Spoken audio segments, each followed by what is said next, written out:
In World War II, Germany defeated its opponents in a series of short campaigns in Europe. Germany quickly overran much of Europe and was victorious for more than 2 years. She defeated and occupied Poland in September 1939, Denmark and Norway in April 1940, Belgium, Netherlands, Luxembourg, and France in May 1940, Yugoslavia and Greece in April 1941. Yet Germany did not conquer Great Britain, which was protected from German ground attack by the English Channel and the Royal Navy. The tide turned, however, against Germany when it decided to invade Soviet Union on June 22, 1941. Here Germany proved unable to defeat the Soviet Union, which together with Great Britain and the US ultimately defeated Germany in May 1945. Actually, Germany had made several mistakes which contributed to her defeat and led to the victory of Soviet Union. One of the most important reasons for German defeat was poor strategic planning. The Germans had no long-term plan for the invasion. They had assumed that the campaign would be a short one and that the Soviets would give in after suffering initial defeat. Hitler had assured the High Command that we only have to kick the front door and the whole rotten edifice will come tumbling down. The invasion of Soviet Union proved to be a fatal mistake. Whatever the Nazis had acquired initially in Europe was lost, as now it had to divide its army to fight a two-front war. The fundamental problem facing Hitler was that Germany simply did not have the resources to fight on so many different fronts at the same time. Hitler also committed a blunder by not preparing his army well for a winter campaign in Russia and did not allow them for an orderly retreat from Stalingrad. Also, the army suffered from lack of supplies. During the invasion, the German army carried out brutal attacks against the civilian population, which made the Russian resistance much stronger.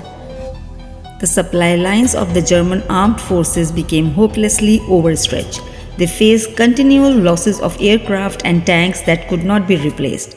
Armored divisions began the war with 328 tanks per division, whereas by the summer of 1943, they averaged only 73. The German army increasingly fell back on the use of horses, concentrating their air and tank power in only a few divisions. As a result, the German army had to surrender in January 1943.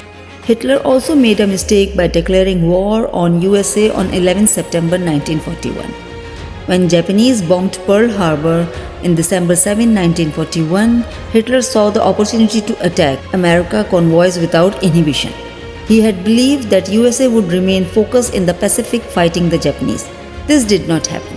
Rather, President Roosevelt, together with British Prime Minister Churchill, had made their top priority to defeat Hitler.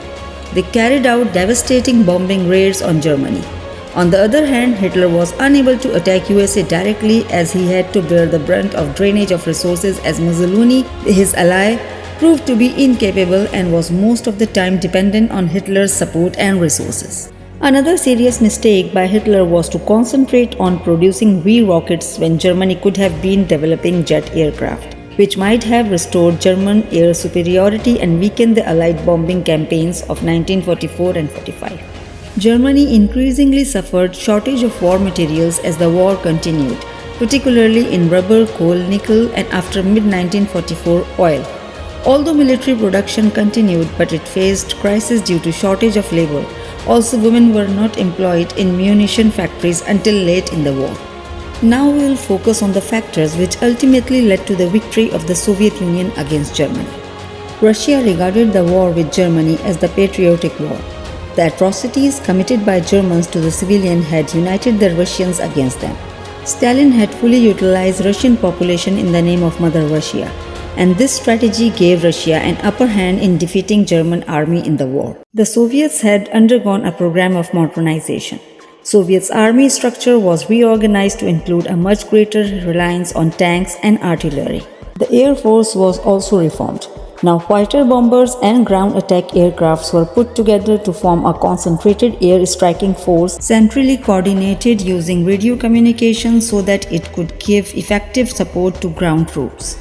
Another important development was that Stalin withdrew himself from military responsibility and allowed his military commanders to take the lead. This gave much more freedom to the army to conduct the war. The Soviet Union's use of scorched earth tactics during World War II involved destroying resources and infrastructure to hinder the advancing Nazi forces. This strategy disrupted supply lines, slowed the German advance, and denied critical resources to the enemy. By depriving the Nazis of supplies and forcing them to stretch their lines of communication, the Soviets made it difficult for the Germans to sustain their offensive, contributing to their eventual retreat and the turning tide of the war on the Eastern Front. Soviet reserves of manpower and resources were seemingly inexhaustible. In a vast effort, major arms and munitions factories had been dismantled and transported safely east of Urals. Here they began to produce increasing quantities of military hardware, including the terrifying Katyusha rocket launcher. In the long run, the Germans were unable to match any of this. Even if some of their hardware, notably the Tiger and Panther tanks, was better than anything the Russians could produce, they simply could not get them off the production lines in sufficient quantities to make the decisive difference. The support of the Allies also contributed to Soviet success. Weapons and other supplies pooled into Russia through land-lease policy initiated by USA in order to provide financial assistance to Russia during wartime. Following the American entry into the war, the Allies, along with Russia, had received a huge injection of fresh manpower and resources. This undoubtedly aided their success and failure of Germany.